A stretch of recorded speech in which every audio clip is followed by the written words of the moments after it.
What's going on, everyone? This is Slackerman with another diecast model review. Today we are looking at the Unimax Forces of Valor F-14 Tomcat. Now, I've been wanting to get a 172 scale F-14 for a while.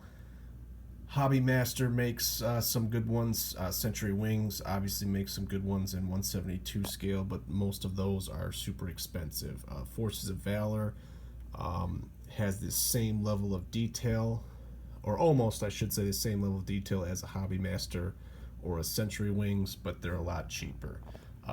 Obviously, Forces of Valor is kind of a defunct line now, but you can find some on eBay. This particular F-14, the Black Knights, I believe it's called, is very hard to find. I saw it pop up on an auction on eBay, so obviously I bid on it and I ended up winning. Usually the one you see on eBay is the Jolly Rogers version, which I really don't like. I like this version a lot more. So after unboxing it, I have to say this is a really cool model. It's right up there with Hobby Masters or Century Wings.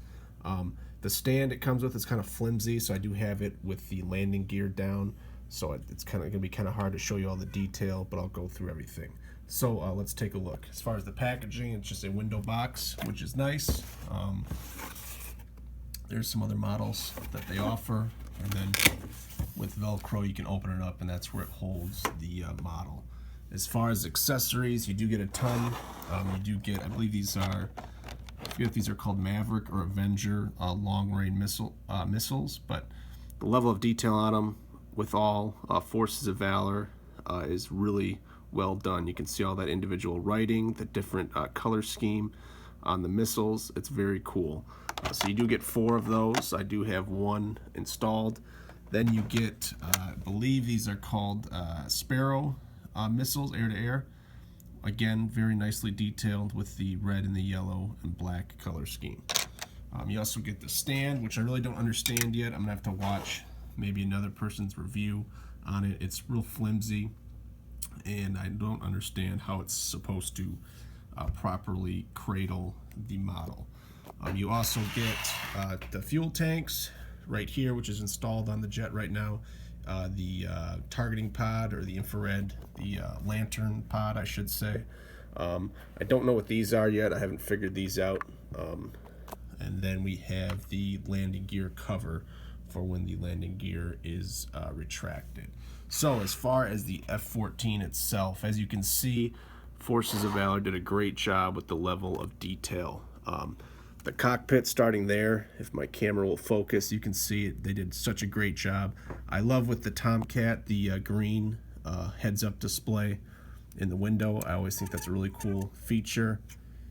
Inside you can see the 2 pilots. This does open. I don't like opening these though, because it seems like once you open the cockpit you can never get it to seal just right. But you can see nice clean lines, Captain Mike and Captain Doug there, McLean and Galpin. I think that's how you say his name.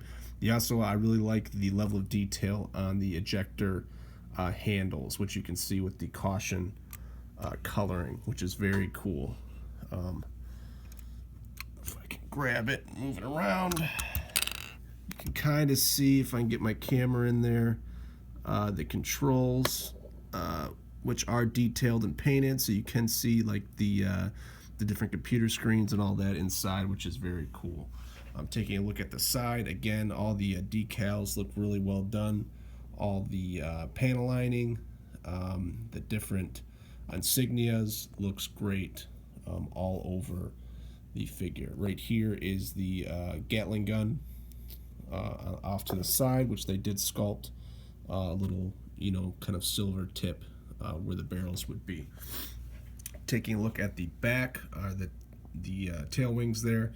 You do have the Black Knights insignia, which is very cool, very well done. Then looking at the wings, again, all the great panel lining, and I love the black and red paint on this. So let me set my camera down here to see if I can flip this up real quick. Taking a look at the underside, you can see here, this is where, obviously I just have some of them installed right now. You have the the missile racks that you have to install. That's a separate piece, and then obviously the long-range missiles plug into the belly. What just fell off is the lantern targeting pod. Excuse me, that sits right there in that little groove here. As you can see, the underside is really nicely detailed. The landing gear you can take out and cover up those ports, and again, great detail inside the landing gear bay. So you can load this jet up with a lot of missiles. On the side here, you have the little racks where we have the Sparrow, and then I think just a Sidewinder right there. And then on the side here, you can see USS Kitty Hawk, where this Tomcat's aircraft carrier home is. So the wings do articulate. I'm gonna have to set my camera down to do that. It is a little tight, so you have to be careful so you don't yank on it too much. But let me open them real quick. And they do move together, which is nice. So once you pull, you can obviously get the wings fully articulated out to the side, which looks very cool.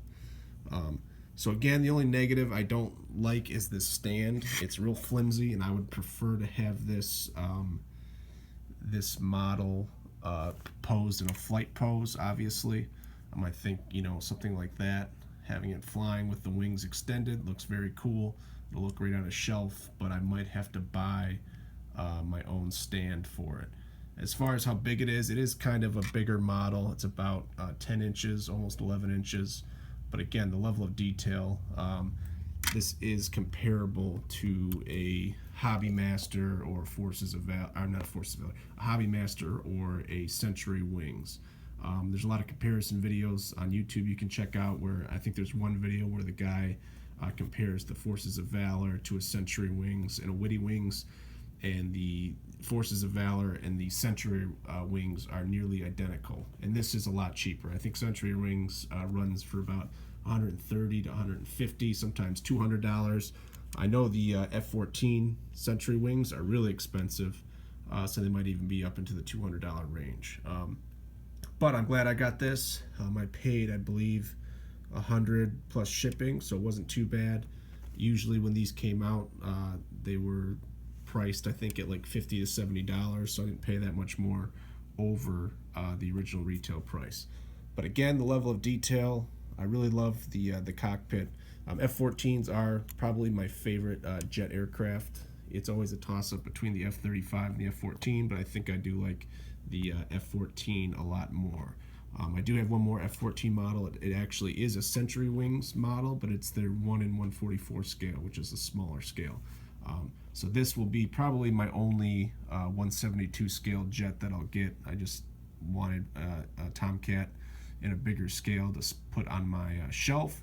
So this will probably be, like I said, the last 172 scale jet craft I get. Everything else I'd like to keep in the 1 in 100 scale or the 1 in 144 scale. So if I had to rate this, I would give the actual model itself, all the accessories, a 5 out of 5 for the money.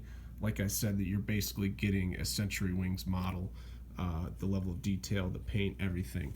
The only negative is this stand. The stand is awful. When I put it on there, it was real wobbly, so I don't trust that. And I really don't want to pose this or have this set up on my shelf with the landing gear down. I want to have it in a flight pose, so I might have to find a decent stand. But overall, I'd give this a 5 out of 5. This is hard to find, so if you can find any Forces of Valor models are great, but especially their aircraft. The Raptor's great. Obviously, this one, the F-14. I heard the F-15 is really good too. So definitely pick up any Forces of Valor that you could find. So thanks a lot for watching. Bye.